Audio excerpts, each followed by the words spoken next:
서로 인사하실까요? 메리 크리스마스. 하나님의 은혜와 평강이 여러분 가운데 넘치시길 바랍니다. 당신에게 다시 한번 인사하세요. 그렇게 하나님의 은혜와 평강이 당신에게 넘치시길 바랍니다. 예. 예. 성탄절의 주인공은 예수님입니다. 이 세상 사람들이 성탄절을 보내는 풍습 속에서도 예수님이 주인공이 되기를 바랍니다. 그리고 동시에 여러분의 마음에도 예수님이 주인공이 되시기를 바랍니다. 하나님은 우리의 구원을 위해 단 하나의 유효하고 의미 있는 프로젝트를 이루셨는데 그것이 자신의 아들을 주시는 일입니다. 다른 일들을 하지 않으셨습니다. 그것 하나만 하셨어요. 그래서 우리가 그 예수님을 우리의 주인공으로 받아들이지 않는다면 또 누가 예수님을 주인공으로 받아들이겠습니까? 그렇죠? 오늘 이번 성탄절, 오늘 금요일부터 시작해서 내일 크리스마스 이브 그리고 크리스마스 성탄절에 이르기까지 이 세상의 유희나 문화로 여러분의 마음을 채우려 하지 마시고 오직 예수 그리스도로 여러분의 마음을 채우시기를 간절히 부탁드립니다. 아멘 하실까요? 진짜로 농담이 아니고 진짜로 그렇죠? 아들을 주시는 하나님의 마음을 생각해 보시죠. 아들을 보내시는 하나님의 마음을 우리 민석 형제가 이제 같이 하고 있는데 너무 오랜만에 만나서 너무 반가워요. 민석 형제 아들 하원이를 누군가를 위해 준다면요, 그죠? 누군가를 위해 죽여야 한다면. 죽여야 한다면 죽일 수 없죠. 어떻게 죽여요? 저도 못해요. 근데 만약 그렇게 했는데 그 아들을 받는 사람이 소홀하게 받으면, 관심이 없으면 그 아들에게 후회되지 않을까요? 그렇죠? 차라리 안 주고 말지. 하나님께서 우리에게 아들을 주셨습니다. 그 하나님의 아들을 우리에게 주셨는데 아들을 받는 우리가 그 아들을 소홀히 여긴다면, 이 세상도 그 하나님의 아들 성탄절이라고 하지만 아기 예수가 탄생하신 날이라고 하면 세상에는 평화라고 말은 하지만 사실은 그 주인공이, 그 사람들의 마음의 주인공이 하나님의 아들이 아니고 선물이죠. 산타클로스죠. 성탄절은 가족과 함께, 말이 좋은 것 같아요. 좋은 말인 것 같아요. 맞는 말인 것 같은데 아니죠. 가족이 주인이면 안 되죠. 예수 그리스도가 주인이 되어야 함에도 불구하고 말입니다. 만약 우리의 마음에 우리에게 예수 그리스도가 주인이 아닌 성탄절이 보내진다면 우리도 우리지만 하나님이 먼저 서운해하지 않으실까요? 그렇죠? 그런 의미에서 여러분, 이번 성탄절 기간 동안 우리 자신을 살피면서 우리의 마음에 예수 그리스도로 충만하시기를 예수님 이름으로 다시 한번 부탁드립니다. 저는 오늘 이 사도행전 17장 22절에서 34절 말씀이 본의 아니게, 사실은 지난주에 마무리 지으려고 했는데 지난주에 마무리 짓지 못하고 본의 아니게 오늘까지 말씀을 이어져 가게 된 것에 대해서 사실은 너무 기쁘고 감사합니다. 특히 오늘 이 말씀이 오늘 17장 22절에서 34절, 그 중에서도 오늘은 28절에서 34절까지의 말씀에 집중할 것인데요, 이 말씀들이 오늘 예수 그리스도께서 이 땅에 오신 것과 매우 밀접하게 연관되어 있기에 오늘 여러분과 이 말씀을 나누는 것에 대해서 매우 기쁘게 감사하게 생각합니다. 지금 저는 이 22절에서 34절 말씀 아레오바고 설교에 대해서 세 번째 시간을 이어가고 있습니다. 첫 번째 시간에는 바울이 어떤 과정을 거쳐서 아레오바고 법정에서 설교하게 되었는지, 그리고 지난주 두 번째 시간에는 아레오바고 설교의 앞부분, 전반부를 여러분과 함께 나눴습니다. 조금은 철학적인 이야기들이 거기 섞여져 있어서 목사님 꼭 그것 스토아 에피쿠로스 그거 알아야 됩니까? 하면서 조금 지루해 하시는 분이 있었을지도 모르겠습니다. 그런데 지난주 말씀을 잘 들으셨다면 오늘 말씀이 과연 어떤 뜻인지 오늘 말씀이 더 큰 은혜가 될 줄로 믿습니다. 아멘을 안 하시는 걸 보니 지난주에 제대로 안 들으신 거예요. 그죠? 바울은 빌립보 2차 전도 여행을 시작하면서 유럽에 들어왔죠. 소아시아에서 전도하려다가 주의 성령께서 소아시아 말고 이쪽에다 해죠. 소아시아에서 전도하려다가 소아시아에서 하지 마라. 그래서 성령의 인도하심을 따라 유럽으로 건너왔습니다. 유럽으로 와서 첫 번째 도시 어디요? 빌립보. 그 다음에 데살로니가에서 도망쳐서 어디로요? 베레아로 갔죠. 베레아에서 또 사람들이 쫓아와서 어디로 도망쳤어요? 이제 아테네까지 왔습니다. 자, 이제 아테네까지 왔는데 아테네까지 올 때 그 베레아까지는 누구누구가 동행했어요? 누가도 있었고 디모데도 있었고 실라도 있었습니다. 그런데 아테네로 들어올 때는 이제 그 동료들이 다 없이 혼자 도망을 쳐서 왔어요. 그리고 이 아테네에 와보니까 아테네라는 도시는 어떤 도시예요? 당시 로마 제국에서 가장 크고 훌륭한 그리스, 로마가 그 땅을 지배하기 이전에 그리스가 그 땅을 지배하고 있었는데 그 그리스 땅에 문화와 유적이 고스란히 남아있는, 지금 봐도 파르테논 신전이라고 하면 매우 크고 웅장한 신전인데 그때는 어땠을까요? 더 크고 더 훌륭하고 더 아름다운 그런 신전으로 자리 잡고 있었겠죠. 사람들도 많았을 겁니다. 그 사람들 사이에 끼어서 박해를 피해 도망쳐 들어왔어요. 근데 도망쳐 들어왔는데 바울이 이 아테네 사람들을 보고 격분하기 시작합니다. 화나기 시작했어요. 의분이 생기기 시작했어요. 왜 그런 거죠? 그냥 문화만 봤을 때는 잘 삽니다. 별 문제 없이 사는 것 같아요. 최고의 문화를 누리며 사는 것 같아요. 그러나 바울에게는 사람들의 겉모습만 보는 눈이 아니라 그들의 내면을 보는 눈이 있었던 거죠. 그리고 그 내면을 봤더니 바울의 마음속에 분을 참을 수가 없는 마음이 생겼어요. 왜 그랬던 거죠? 그 아테네 사람들이 갖고 있었던 가장 핵심적인 문제, 그 문제가 뭐예요? 그 마음에 누가 없어요? 하나님이 없어요. 그 마음에 하나님이 없습니다. 그들은 누가 진짜 하나님인지, 또 하나님은 어떤 분이신지, 하나님이 사람에게 어떤 일을 하고 계신지에 대해서 전혀 알지 못하고 있어요. 그 파르테논 신전에 25,000개, 어떤 사람은 3만 개 정도가 된다고 하는데 그 많은 신들을 모시고 살지만 그 신들은 다 가짜인 거죠. 그 가짜 신들을 모시고 살면서 그저 자기들이 새겨놓은, 금과 은에다가 새겨놓은 우상을 진짜 신이라고 생각하면서 살아갔다는 거예요. 그러다 보니 그 마음에 하나님이 없다 보니 원래 하나님이 사람답게 만들어 놓은, 사람으로서 존재하게 만들어 놓은 그 사람의 인간성이라는 것을 잊어버리고 살아가게 되더라는 거예요. 그 마음에 하나님이 없는 것을 보고 바울은 격분하기 시작합니다. 그러면 아테네 사람들이 그 마음에 하나님을 모시지 않은 이유는 뭐였어요?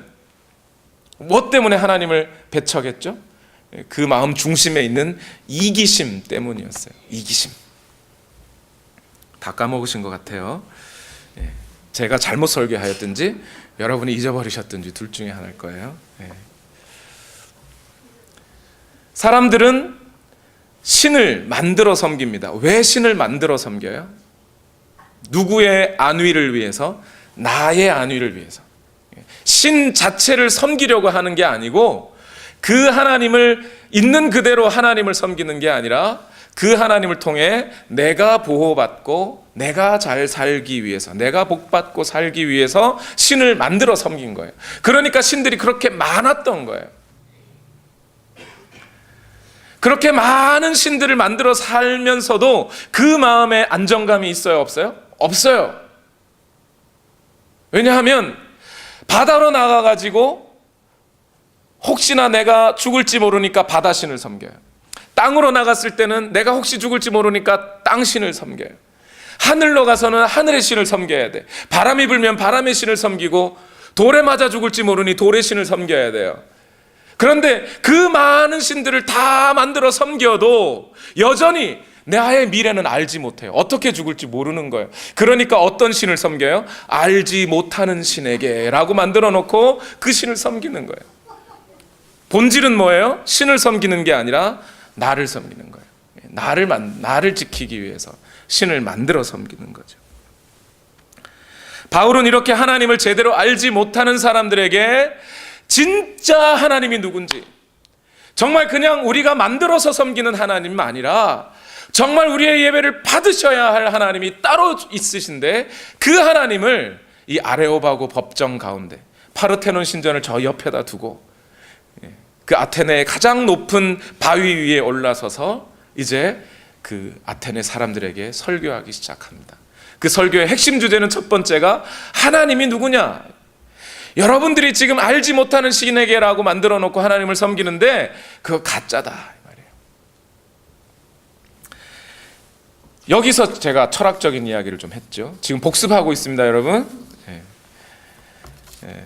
먼저 하나님을 섬기되 범신론, 그러니까 모든 범자가 모두 범자예요. 모든 이 땅의 만물이 하나님인 줄 알고 섬기는 사람들에게 뭐라고 선언해 주는 거예요? 여러분은 피조물들을 하나님이라고 섬기고 있습니다. 이 온 우주 만물을 지으신 분이 따로 있습니다.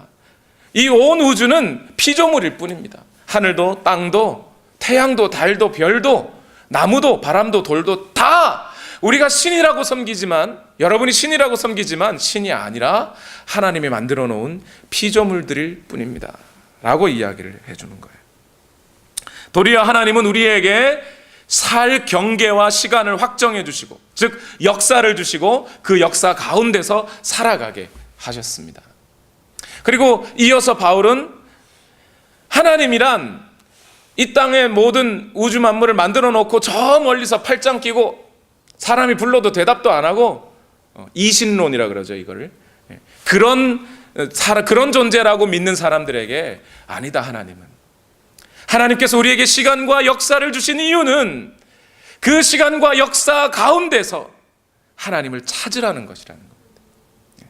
하나님을 찾고 찾으면 만나게 해주시겠다는 거예요. 오늘 27절 본문에도 분명히 그렇게 하셨어요. 이렇게 하신 것은 사람으로 하여금 하나님을 찾게 하시려는 것입니다. 사람이 하나님을 더듬어 찾기만 하면 만날 수 있을 것입니다. 사실 하나님은 우리 각 사람에게서 멀리 떨어져 계시지 않습니다. 찾으면 만날 수 있습니다. 그런데 우리의 이기심이, 우리의 불의함이 하나님을 멀리하고 하나님을 아는 지식을 가려버렸습니다. 오늘 하나님은 인격적으로 우리와 만나 주시기를 바라요. 하나님이 그냥 우리를 기계처럼 만들지 않으시고 우리 안에도 그 하나님의 인격이라는 것을 주셔서 만나서 교제하자는 거예요. 사람을 사랑하면 그런 거죠. 제가 만약 집에 들어가는데 여보 나 집에 들어가요. 그런데 제 아내가 만일 그런 적 없습니다. 만일 여보 우리 집에 웬 남자가 찾아왔는데 밖에서 2시간만 있다 와요. 이러면 이상한 거 아니에요, 그죠? 이상한 거잖아요. 하나님이 우리에게 찾아오셨는데 우리가 우리의 마음에 하나님 좀만 기다려 주세요. 이상한 거잖아요. 하나님은 만나고자 하셔요. 인격적으로 대하고자 하신다는 거예요. 우리로 하여금 하나님을 찾게 하신다는 의미가 그런 거예요. 하나님과 만나자는 거예요. 오늘 이 아레오바고 설교를 제가 3번씩이나 지금 또 반복하고 있는 이유는 뭐냐면, 오늘날 현대인들이 하나님이라는 분에 대해서 갖고 있는 인식이 아테네 사람들이 갖고 있었던 인식과 별반 다르지 않거든요. 내 성공을 위해서 너는 할 수 있어 라고 가르쳐주는 말을 제일 귀담아 듣죠. 맞아, 나는 그렇게 못난 사람이 아니야 이러면서, 그죠? 그래서 이 세상에서 전해주는 하나님에 대한 이런저런 떠돌아다니는 풍문들을 듣고 그것이 진짜 자기에게 위한 일이라고 듣고 살아가요. 내 마음을 편안하게 해주고 내 마음을 뿌듯하게 해주고 내가 내 성공을 이룰 수 있다고 해주는 말들을 듣고 살아가요. 하나님이 인격적일 필요가 없어요. 그러면, 그죠? 하나님은 도깨비 방망이 정도면 되는 거예요. 내 성공을 위해 이바지 해줄 수 있으면 제일 좋은 신이 되는 거죠.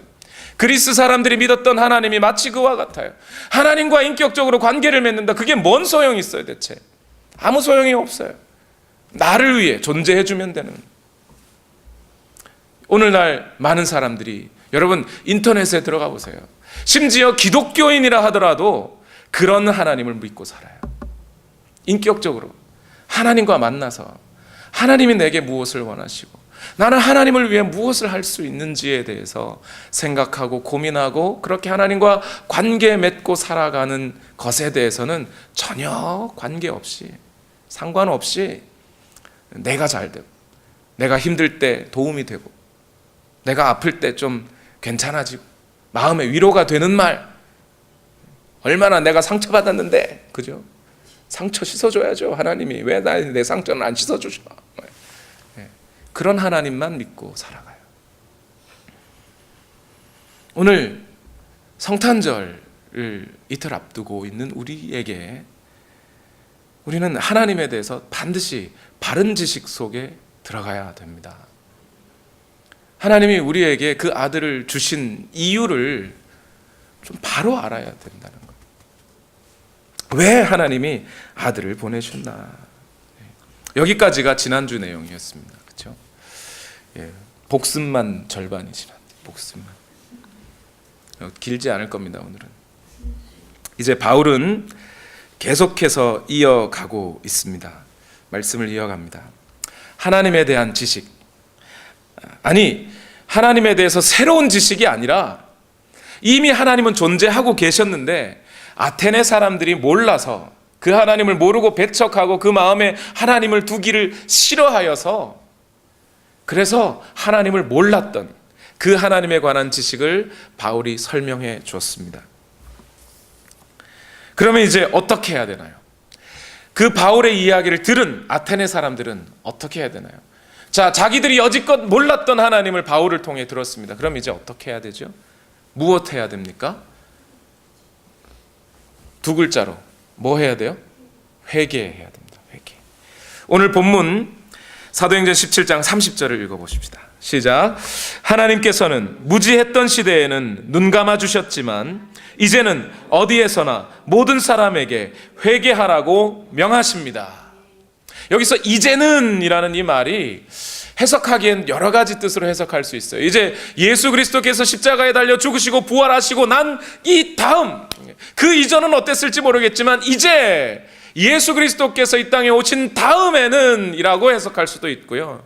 아니면 바울이 이제 하나님에 관한, 진짜 하나님에 관한 지식을 사람들에게 알려줬잖아요. 이제 다 알려줬지, 그러니까 이제는 이라고 할 수도 있어요. 어떻게 해석하든지 어찌 되었든지 간에 지금 그 설교를 듣고 예수 그리스도라는 사람 분에 대해서 알게 된 사람들에게 하나님은 뭘 요구하셔요? 회개를 요구하십니다. 회개가 뭔가요, 여러분? 회개가 뭐예요? 오늘날 그리스도인들에게 회개해라, 하나님을 잘 모르는 사람들에게도 회개해라 그러면 기분 나빠해요. 내가 잘못한 게 없는데, 내가 뭔 죄를 지었다고. 목사님은 맨날 회개하라 그래요. 지난주에도 회개하라 그러더니, 수련회 때도 회개하라 그러시더니, 또 회개하라 그러면 뭘 회개해야 될지 난 더 이상 회개할 건덕지가 없어서 회개를 못해. 이 사람들의 머릿속에는 회개가 뭐예요? 윤리적이고 도덕적인 차원에 머물러 있기 때문에 그래요. 회개란 그냥 내 잘못을, 내 죄를 일기 쓰듯이 나는 오늘 이런 죄를 지었는데 하나님 잘못했어요 라고 하는 정도에 그치라는 얘기가 아니에요. 오늘 본문의 말씀을 잘 쫓아가면 회개라는 것이 무엇인지 분명히 알 수 있어요. 하나님에 대한 지식을 갖지 못했던, 그 마음에 하나님을 두지 않고 살아갔던 아테네 사람들에게 바울은 뭘 요구하는 거예요? 회개하라 그랬어요. 그러면 회개가 무슨 뜻이에요?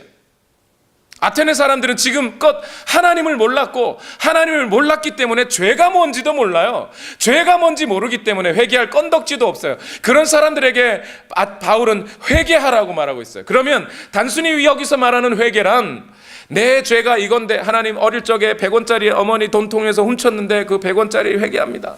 어떤 목사님은 심지어 그런 얘기까지 해요. 어릴 적에 2살 때, 1살, 2살 때까지 엄마 젖 먹으신 분이 있는지 모르겠는데 그 분유를 드신 분들은 이해하지 못하는 거죠. 어떤 목사님 그래요. 아기 때 1살, 2살 때 모유를 먹으면서 엄마 젖을 콱 깨물은 것까지 회개해야 된다는 거예요. 그것까지 어떻게 회개해요? 기억이 나요. 생각이 나야 회개하죠. 그 그렇게 회개하라는 게 아니라 지금 바울은 뭐 하라는 거예요? 하나님에 대한 지식을 고쳐라. 너희가 알고 있는 하나님에 대한 지식을 바꿔가져라. 그 얘기입니다. 지금 근본적으로 하나님이 누구신지에 대해서, 하나님이 어떤 분이신지에 대해서, 하나님이 오늘 우리에게 어떻게 다가오시는 분이신지에 대한 그 지식을 근본적으로 바꿔가지라는 거예요. 그래야 그 하나님에 대한 지식을 바꿔가져야 어떻게 돼요? 네, 우리가 인격적으로 하나님을 만날 수 있습니다. 이렇게 얘기해도 여전히 바람잡는 이야기 같아요. 회개가 하나님에 대한 지식을 바꿔가져라. 이게 뭔 얘기냐면요, 여러분들이 회개하라 그러면 자꾸만 우는 것에 대해서, 울어도 됩니다. 우는 것이 나쁘다는 얘기가 아니에요. 그런데 회개의 본질은 우는 데 있지 않고 하나님을 아는 지식을 바꾸는 데 있다는 것. 그리고 지식만 바꾸는 게 아니라 뭘 또 바뀌어요? 삶의 방향성도 바뀌는 것까지를 말해요. 먼저는 하나님에 대한 지식이 바뀌어야 되겠죠. 그래야 방향이 바뀌죠. 계속 우는 것만 생각하실지 몰라서 이 말씀을 드립니다. 사람이란 내 문제는 잘 몰라요. 그래서 내가 회개해야 된다 그러면 몰라요. 그런데 회개해야 될 사람을 보면 아, 저게 회개구나 알아요. 그래서 여러분께 알려드리죠. 부모님과 관계가 좋지 않아서 부모님과 떨어져 지내는 청년이 있었습니다. 부모님과 한바탕 싸우고 집을 나와서는 부모님과 연락도 취하지 않고 살아갑니다. 마음으로는 부모님을 그리워하면서도 또 부모님이 어머니가 끓여주신 된장찌개와 그런 음식들을 그리워하면서 엄마한테 가야지라고 생각은 하면서도 부모님만 생각하면 마음에 화가 치밀어요. 그런 친구가 있어서 제가 한 번은 권면했습니다. 그러지 말고 가라, 돌아가라. 부모님도 너를 기다리고 계신다. 그랬더니 그 청년이 하는 말이, 목사님은 몰라요. 나는 부모님하고 성격이 잘 안 맞아요. 부모님하고 맨날 얘기만 하면 나만 나쁜 사람이 되더라고요. 내가 왜 맨날 죄인이 돼야 하죠? 나는 잘못한 게 없는데 부모님은 날 미워하시나 봐요. 어차피 집에 가봐야 엄마 아빠하고 싸우게 될 거 그냥 이렇게 사는 게 좋아요. 이 청년에게 뭐가 필요하죠? 뭐가 필요해요 지금? 부모님에 대한 바른 지식이 필요하죠. 그렇죠? 부모님이 정말 그럴까요? 부모님이 그 자녀가 죄인 되게 살고 싶기를 원하실까요? 부모님은 그 자녀와 관계가 회복되기를 바랄 거예요. 그렇죠? 그 자녀가 부모님에 대한 지식을 바로 가지고, 부모님이 나를 야단치는 것은 내가 잘못했다고 나를 죄인 만들기 위함이 아니라 인생 똑바로 살아라는 거잖아요. 바르게 살고 옳게 살고 바른 길 가라고 하시는 거잖아요. 그 부모님에 대한, 그 부모님의 인격에 대한 지식을 바로 갖는 게 지금 필요합니다. 그렇죠? 그러면 부모님께 돌아갈 거예요. 맞습니까? 이게 회개라는 겁니다. 이게 회개. 오늘 우리가 하나님이 누구신지 분명히 알고 그 하나님이 우리에게 원하시는 것이 무엇인지 바로 알고 이제 하나님과 화해하여 하나님과 교제하며 하나님이 원하시는 방향으로 하나님의 말씀을 따라서 살아가게 되는 것, 이게 회개라는 겁니다. 지금 아테네 사람들에게 필요한 게 그거예요. 성탄절을 맞이하는 오늘 현대인들에게, 어쩌면 오늘 우리 자신에게 필요한 게 이것인지 몰라요. 하나님이 누구신지, 하나님이 어떤 분이신지, 어떤 인격을 갖고 계시며 그 하나님이 오늘 우리에게 원하시는 것은 무엇이고 하나님은 우리에게 어떻게 다가오셨는지에 대해서 아는 것, 알고 돌이켜 하나님과 교제하며 하나님의 뜻을 쫓아 살아가게 되는 것, 그것을 회개라고 하는 거예요. 오늘 말씀을 통해서 여러분, 저와 여러분이 조금이라도 더 하나님과 가까워질 수 있기를 바랍니다. 이렇게 하나님과 인격적으로 관계를 맺고 가까워지면 그 사람의 삶은 더 거룩해질까요? 더 죄가 많아질까요? 너무나 뻔한 얘기죠? 더 거룩해지겠죠. 지금 바울은 이 두 가지를 한꺼번에 설명하고 있어요. 먼저 마음에 하나님을 바르게, 진짜 하나님에 대한 지식, 그 하나님을 모셔라. 두 번째, 그렇게 하나님을 모시게 되면 우리 사람이 어떻게 된다고요? 거룩해진다고요. 첫 번째 거를 뭐라 그래요? 신학적인 용어로 이걸 칭의라고 그럽니다. 두 번째 걸 뭐라 그래요? 이걸 성화라고 그럽니다. 칭의와 성화는 구원받은 하나님의 백성에게 동시에 이렇게 일어나는 사건이에요. 따로따로 있는 게 아니라 이 두 가지가 합하여 하나의 구원을 이루고 있는 거예요. 바울은 아테네 시민들이 회개하기를 바라면서 이제 하나님에 대한 지식을 바로 갖기를 원하고, 그 하나님에 대한 지식을 바로 가지면 하나님에 대한 태도가 바뀌게 됩니다. 그것을 회개라고 하고, 그 회개의 과정을 크게 네 가지로 설명하고 있어요. 첫 번째는 뭐냐면, 먼저 우리 자신이, 사람, 우리 자신에 대한 지식을 바로 가지라고 그래요. 칼빈의 기독교 강요라고 하는 책을 보면요, 제일 첫 번째, 이 칼빈의 기독교 강요는 개혁주의 신앙, 오늘날 개신교라고 말하는 이 기독교 신앙을 가진 사람들이 성경 다음으로 가장 많이 읽은 책이고요, 그 개신교 신앙의 핵심 근저를 이루는 책입니다. 그 책 첫 페이지, 첫 장을 열면 사람에게는 필요한 지식이 두 가지가 있다 그래요. 그리고 그 두 가지 지식은 서로 연관되어서 뗄래야 뗄 수 없는 지식인데, 첫 번째는 하나님을 아는 지식이고 두 번째는 사람을 아는 지식이다 그래요. 시작은 뭐부터? 하나님을 아는 지식부터. 사람을 아는 지식부터는 아니에요. 하나님을 알고 그 다음에 사람을 알게 됩니다. 하나님에 대해서 설명한 바울은 이제 사람에 대해서 설명하기 시작하는 거예요.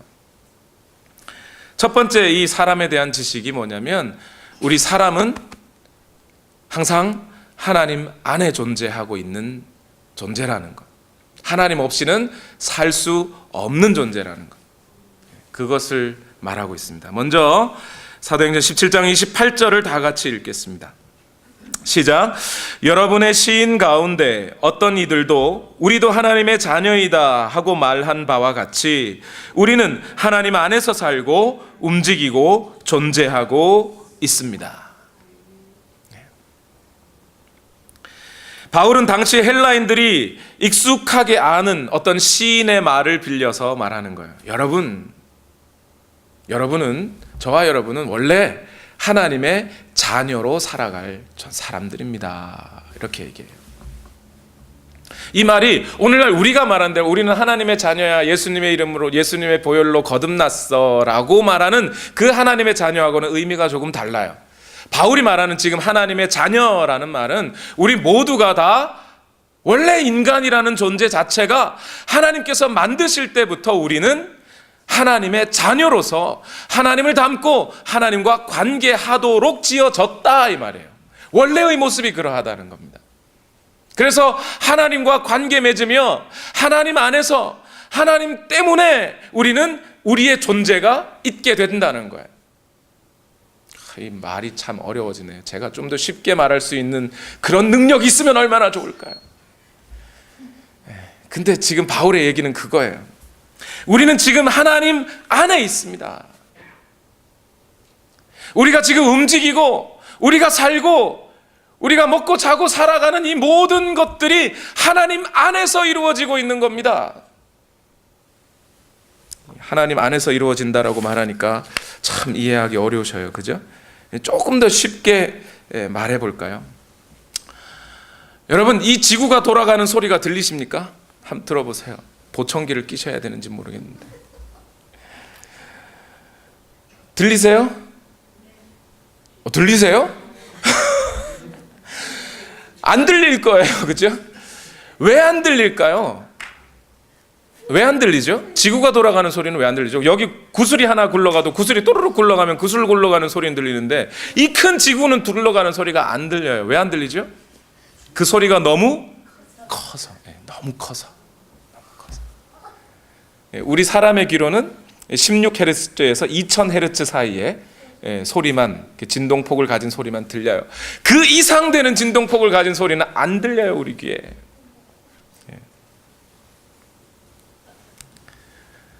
너무 크니까 안 들려요. 우리가 하나님 안에 사는데 하나님이 너무 크시기 때문에 잘 느껴지지 않는 거예요.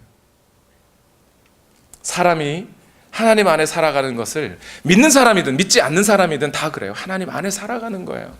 마치 뭐처럼요? 공기같이. 공기가 항상 있을 때는 공기가 있는 줄도 몰라요. 그죠? 근데 어디가 숨을 한번 안 쉬어보면 5분만 안 쉬어보면 공기 내가 숨을 쉬고 있었구나를 깨닫게 되죠. 사람은 물속에 들어가 보면요. 그죠? 한 사막 한가운데 가봐야 내 몸에도 물이 있었구나. 내 몸에 물이 막 다 증발되고 없어져 봐야 내 몸에 물이 있었구나를 알아요. 사람은 항상 하나님과 함께 하고 있고 하나님이 함께 하고 계시고 하나님 안에 들어와 있으니까 하나님을 못 봐요. 하나님이 함께 하고 계신 줄 몰라요. 그래서 우리는 어딜 가봐야 하나님을 계신 줄 알아요? 하나님 안 계신데 지옥에 가봐야 하나님이 계셨구나를 알게 되는 거죠. 바울은 이 아테네 사람들의 마음 속에서 뭘 본 거예요? 이 지옥을 본 겁니다. 다 어느 곳에나 하나님이 존재하는데 어디에는 하나님이 안 계셔요? 그들의 마음에는 하나님이 계시지 않아요. 로마서 1장에 바울이 말했던 것처럼 로마서 1장 28절에 사람들이 하나님을 인정하기를 싫어함으로, 여기서 사람들이 하나님을 인정하기를 싫어함으로 세 번역에는 이렇게 표현되어 있는데 옛날 개역개정판에는 뭐라고 되어 있냐면 사람들이 마음에 하나님 두기를 싫어하며 이렇게 되어 있어요. 그 마음에 하나님이 없어요. 하나님이 없는 곳 어디 거기가 지옥인 거예요.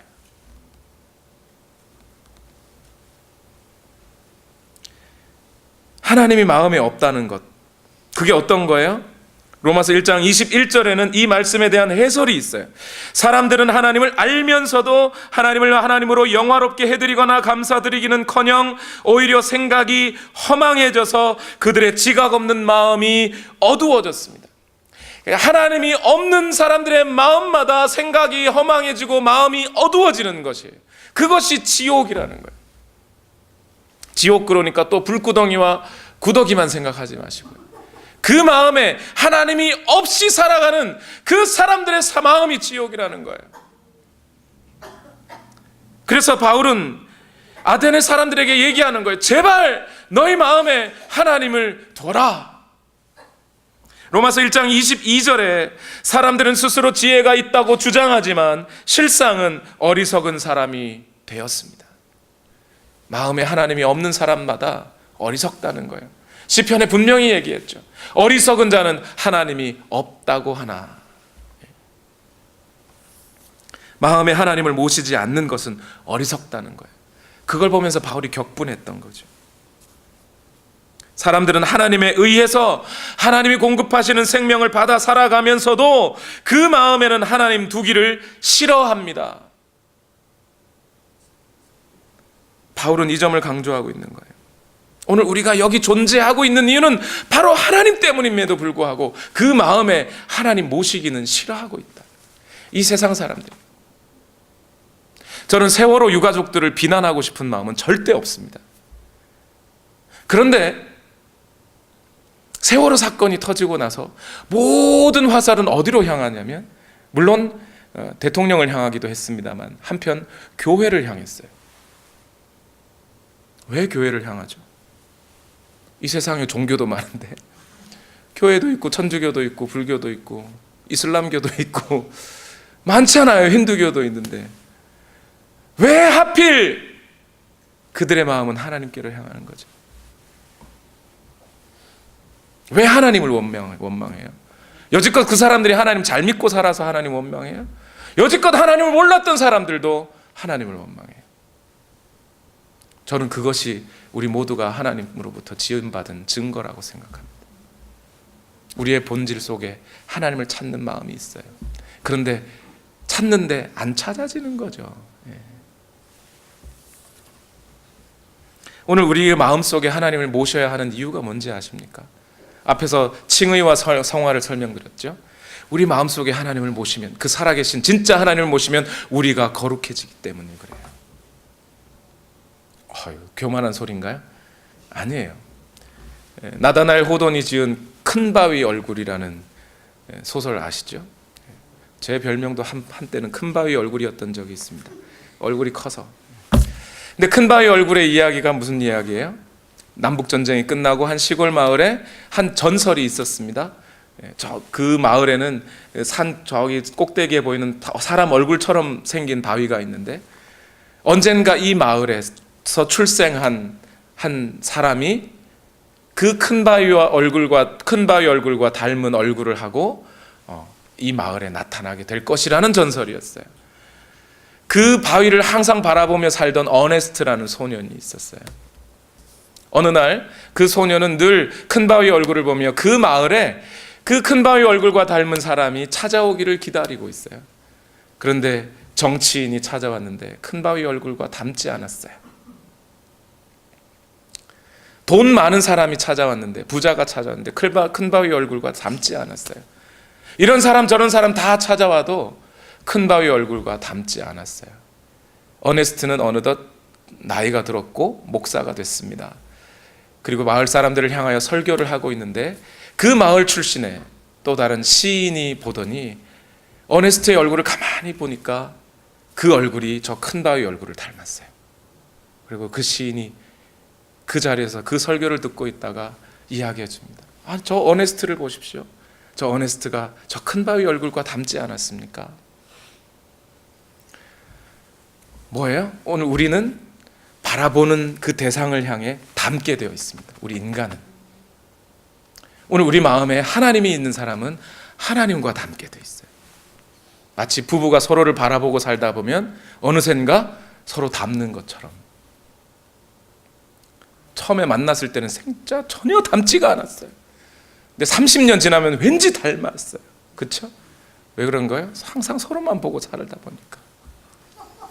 오늘 우리 마음에 하나님이 계셔서 하나님만 바라보고 산다면 우리는 누구를 닮아요? 하나님처럼 바뀌어요. 하나님처럼 변해요. 이것이 성화예요. 예수님을 닮아가는 게 성화예요. 오늘 우리 안에 지금 바울이 우리가 하나님 안에 살고 있다고, 오늘 우리 마음에 하나님을 모시고 살아가야 한다고 말하는 이유가 바로 그것이에요.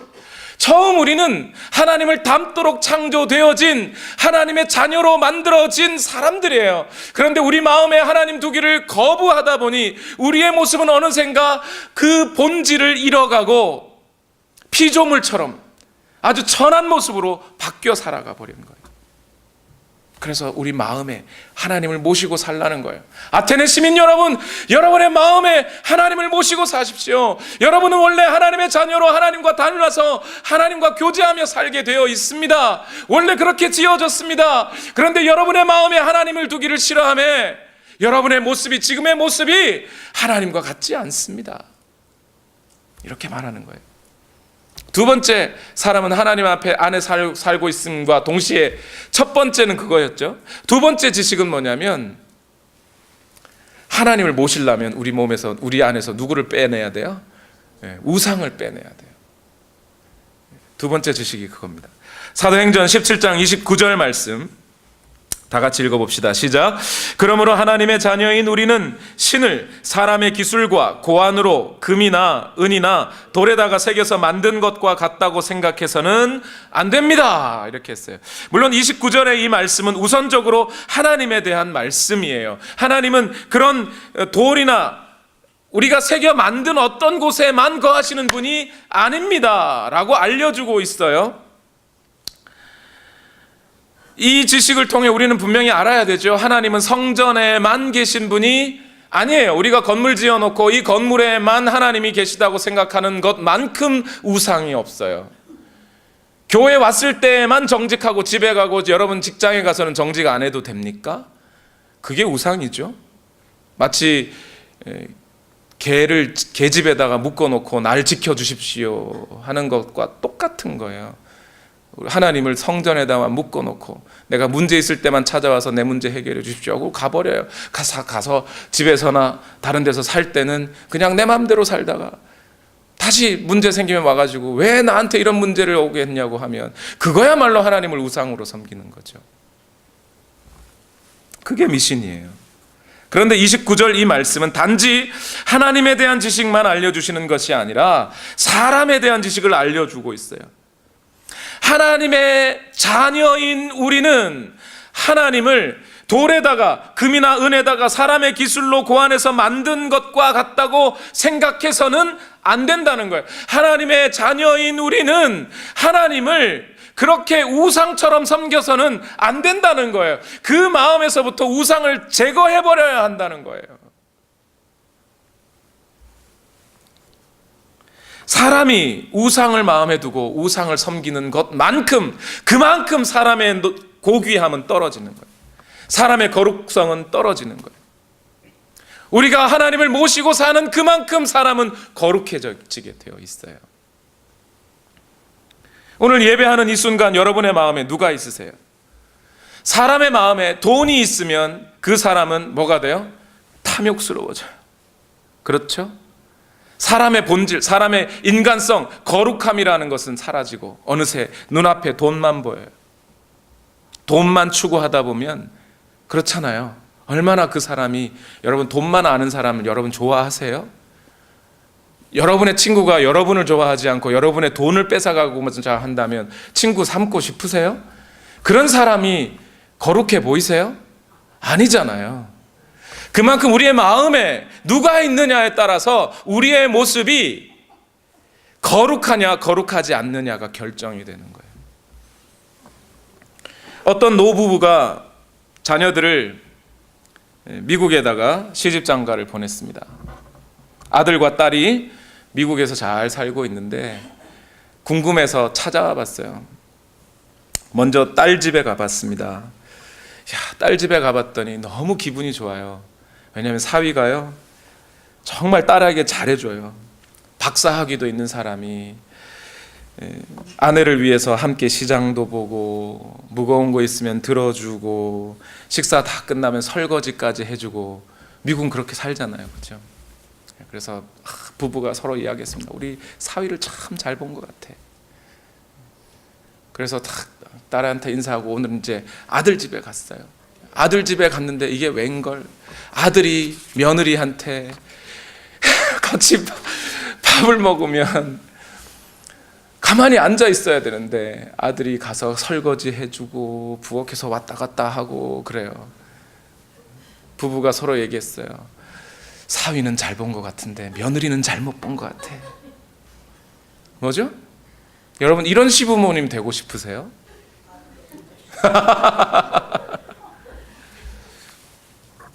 그 마음에 이기심만 있으니까 수준이 낮아지는 거예요.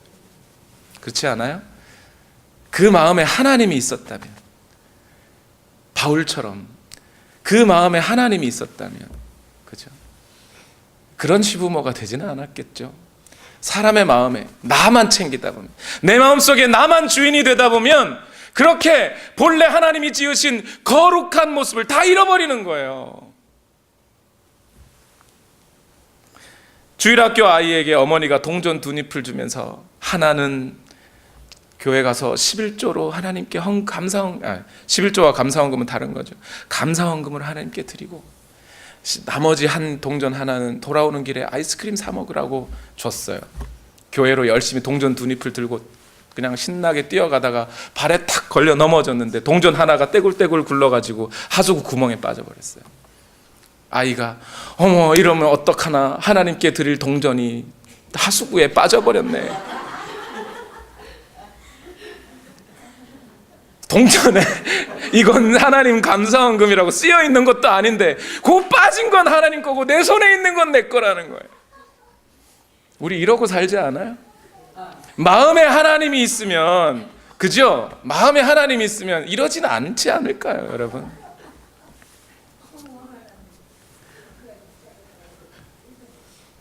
명절에 고속도로, 오늘 교회 오는데 차 길 많이 막혔죠.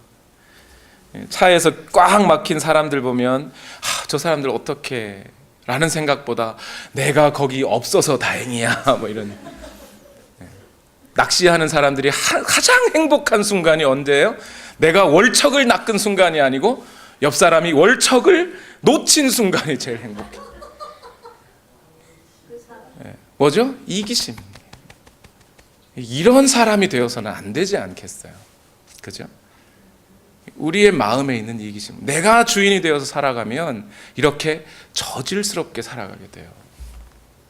그러나 오늘 우리 안에 하나님이 살아계시고 하나님이 나의 주인이 되시면 어떻게 돼요? 우리의 삶은 거룩해집니다. 세 번째, 사람에 대한 지식. 첫 번째, 사람은 하나님 안에 있다는 것. 두 번째, 사람의 마음에 우상을 버려야 한다는 것. 그리고 세 번째, 두 번째가 그렇고 세 번째 바울이 알려주는 지식은요, 사람은 자신의 운명 끝에 심판이 있다는 것을 알라는 겁니다. 오늘 17장 31절을 읽어보겠습니다. 시작. 그것은 하나님께서 세계를 정의로 심판하실 날을 정해 놓으셨기 때문입니다. 하나님께서는 자기가 정하신 사람을 내세워서 심판하실 터인데 그를 죽은 사람들 가운데서 살리심으로 모든 사람에게 확신을 주셨습니다. 하나님께서 뭘 심어 놓으셨다고요? 심판하실 날을 정해 놓으셨다는 거예요. 마음에 우상을 모시고 살아가면 결국 어떻게 된다는 거예요? 죽는다는 겁니다. 하나님의 심판을 면하지 못한다는 거예요. 왜요? 그분은 영원하시고 살아계시고 이 세상의 우상들은 다 끝난 날이 있을지 몰라도 그 하나님은 끝나는 날이 없으시기 때문에 그 하나님을 마음에 모시고 있지 않았던 사람들에게는 그 날이 바로 심판의 날이 되는 거죠. 네 번째로, 그러면 이 심판을 면하기 위해서는 어떻게 해야 됩니까? 예수 그리스도를 모셔야 합니다. 사도행전 17장 31절 다시 한번 읽어봅시다. 시작. 그것은 하나님께서 세계를 정의로 심판하실 날을 정해 놓으셨기 때문입니다. 하나님께서는 자기가 정하신 사람을 내세워서 심판하실 터인데 그를 죽은 사람들 가운데서 살리심으로 모든 사람에게 확신을 주셨습니다. 오늘 31절 이 말씀은 예수 그리스도의 죽으심과 부활을 말하고 있어요. 부활을 말하는데 예수님의 육체로 이 땅에 오심과 그분의 죽으심과 그걸 빼놓고 부활만 얘기할 수 없죠. 지금 바울의 설교는 요약되어 있다는 것을 우리가 알아야 됩니다. 여기서 부활은 얘기했다고 해서 어떤 분들은 바울이 복음을 다 전하지 않았다 또는 복음을 다른 언어로 전했다고 하는데 그러지는 않습니다. 바울은 분명히 다 전했어요. 하나님은 분명히 바울을 통해서 분명히 이렇게 말하고 있습니다. 예수 그리스도, 그분의 부활, 그분의 죽으심과 부활, 아니 그분의 이 땅에 오심과 죽으심과 부활, 이 사실을 받아들여야만 한다는 거예요. 그래서 이 사실을 받아들인 사람들에게는 그 심판이 면해질 거라는 겁니다. 그것이 구원이라는 거예요, 여러분. 사람들은 예수 그리스도의 부활을 믿기 어려워했습니다. 오늘 말씀 마지막 부분에 있죠. 부활에 이르러서는 사람들이 그 말씀을 듣지 않았다, 조소하는, 비웃는 자도 있었다고 얘기하고 있어요. 그런데 여러분, 이것이 매우 중요합니다. 이것이 정말 중요합니다. 이것을 믿고 받아들이는 사람에게 구원이 있습니다. 하나님께서 왜 하필 예수 그리스도를 이 땅에 보내셨냐면, 예수님은 분명히 이렇게 말을 하셨어요. 나를 본 자는 하나님을 본 자다. 나를 받아들인 자는 하나님을 받아들인 자다.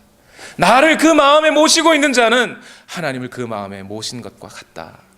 왜요? 사람들에게 자꾸 하나님 그러니까 하나님에 대해서 사람들은 머릿속에 그리지를 못하는 거예요. 너무 추상적이에요. 하나님이 대체 어떤 분이신지 말하기가 어려워요. 예수님이 직접 이 땅에 오셔서 자기를 보여주신 다음에 내가 하나님이다. 이제 그 마음에 하나님을 모시고 싶은 사람들이요, 나를 받아들여라, 나를 기억해라, 나를 생각해라, 너희를 위하여 십자가에 죽어가는 나를 생각해라. 그렇게 나를 바라보고 있으면 너희가 거룩하여질 것이고 구원을 얻게 될 것이다 라고 얘기하는 거예요.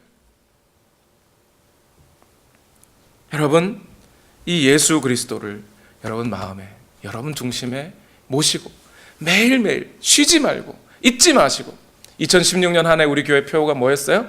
하나님의 임재를 잊지 말고 살아가자. 왜 잊지 말고라는 부정어를 썼냐면, 기억하자 그러면 그냥 이상한 거 다 덧붙여놓고 하나님 기억했다 그럴 것 같아서요.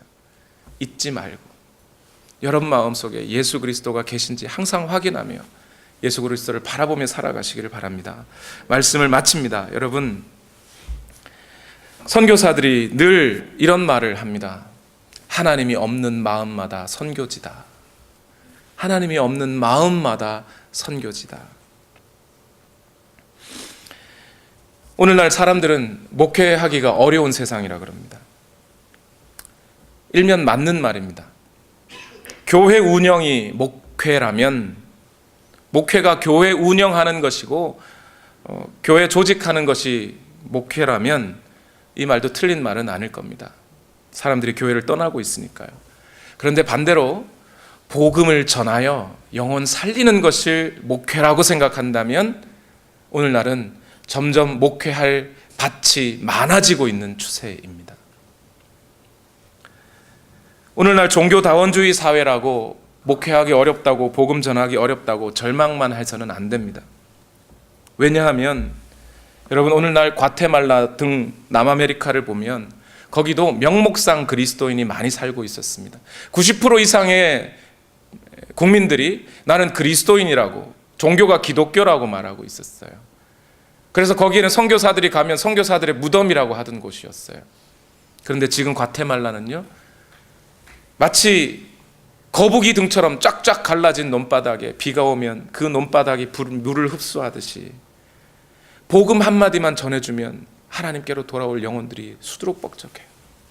지금 한국에 한 영혼 구원하기 위해 복음 전하면 얼마나 사람들 안 받아들입니까? 아파트 문만 들으면 교회 안 나가요 하고 쾅 닫아요. 교회 안 나가요 그럼 또 찾아올 것 같으니까 나 교회 나가요 하고 문 닫아요. 과테말라는 그렇지 않아요. 거리만 나가보면 예수 그리스도에 대한 복음을 알려주기를 바라는 영혼들로 그 거리가 꽉 차 있다는 거예요. 오늘 아테네의 영적 상태를 보며 격분한 바울처럼 먼저 오늘 우리 마음에 오직 하나님 한 분만, 예수 그리스도 한 분만 모셔야 할 줄로 믿습니다. 그런 다음에 이제 이 땅에 여전히 하나님을 몰라서, 예수 그리스도를 몰라서 방황하는 영혼들에게 주의 복음을 전해줘야 할 우리가, 그것이 우리의 사명인 줄로 믿습니다. 이 성탄에 예수 그리스도와 창조주 하나님을 선포하는 한 주간 되시기를 바랍니다. 이 시간 다 같이 함께 기도하십시다. 우리 마지막에 함께 찬양했던 내 마음에 주를 향한 사랑이 나의 말에 주가 주신 진리로 나의 눈에 주의 눈물 허락하옵소서. 우리 이 찬양을 하나님께 드립시다. 그리고 함께 기도하십시다. 주님, 내 마음에 오직 예수 그리스도 한 분만 확실하게 자리 잡아 주십시오. 그리고 내 말에는 주님이 전하라고 하시는 진리로 가득 차게 해 주십시오. 나의 눈에는 주님이 흘리셨던 그 눈물로 채워주시고 내 입술에는 하나님을 향한 찬양의 향기로 채워지게 하시고 내 두 손은 주님을 닮은 섬김으로 채워주십시오. 우리 기도하는 마음으로 이 찬양을 하나님께 올려드립시다. 내 마음엔 주를 향한 사랑이, 나의 말엔 주가 주신 진리로 나의 눈에 주의 눈물 채워 주소서.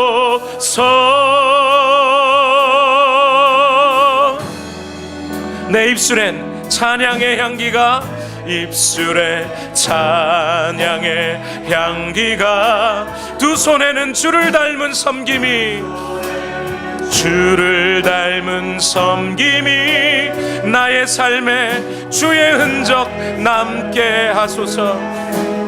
남게 하소서. 하나님의 사랑이 영원히 함께하리. 하나님의 사랑이 영원히 함께하리. 십자가의 길을 걷는 자에게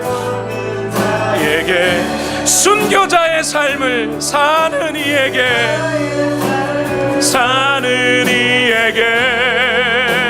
아멘.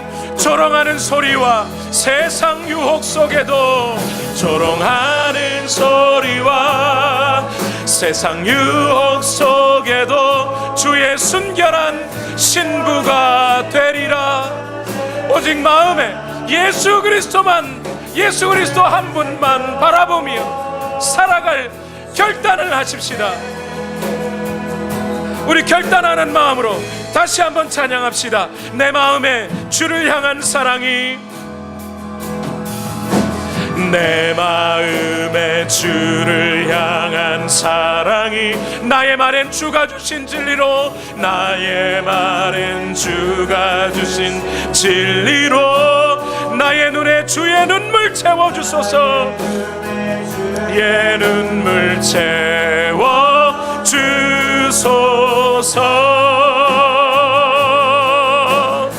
내 입술에 찬양의 향기가, 내 입술에 찬양의 향기가, 두 손에는 주를 닮은 섬김이 나의 삶에 주의 흔적 남게 하소서. 내 마음에 오직 주님만 계심으로 하나님의 사랑이 영원히 함께하리. 하나님의 사랑이 영원히 함께하리. 십자가의 길을 걷는 자에게, 순교자의 삶을 사는 이에게, 아멘. 조롱하는 소리와 세상 유혹 속에도, 조롱하는 소리와 세상 유혹 속에도 주의 순결한 신부가 되리라. 우리 시간 다 같이 함께 기도합시다. 내 마음에 오직 주님만 섬기게 하옵소서. 주님만 선포하게 하옵소서. 우리 다 같이 주여 한번 외치고 합심하여 통성으로 기도하겠습니다. 주여, 오직 주님만 모시고 살아가게 하옵소서. 오직 주님만 선포하게 하옵소서. 오직 내 마음에 주님만 모시고 살아가게 하옵소서. 순교자의 삶을 살게 하옵소서. 내 마음에 하나님을 모시고 살아갈 때, 우리 안에 오직 예수 그리스도만이 자리 잡고 있을 때, 바로 그러할 때 우리는 순교자의 삶을 살게 되는 줄로 믿습니다. 아버지 하나님, 오늘도 역사하여 주시옵소서. 오늘도 하나님의 은혜가 우리 안에 충만하게 하옵소서. 하나님의 역사하심이, 하나님의 은혜가 오늘 우리 안에 가득하기를 원합니다. 내 마음에 오직 예수님만, 내 마음에 오직 예수님만 바라보고 살아가기를 원합니다. 주여 역사하여 주시옵소서. 주여 역사하여 주시옵소서. 우리의 삶이 주님 닮은 삶이 되기를 원합니다. 나의 삶이 십자가 지신 주님처럼 살기 원합니다. 오 주여 역사하여 주시옵소서. 살아계신 하나님이 오늘도 우리를 인도하여 주시옵소서. 하나님의 역사하심이 오늘 우리 가운데 임하기를 원합니다. 주여 인도하여 주시옵소서. 하나님 오늘도 우리의 마음을 정하게 하사, 오늘도 우리의 마음을 깨끗게 하사, 오늘도 하나님만 바라보고 내가 예수님만 바라보고 살게 하옵소서.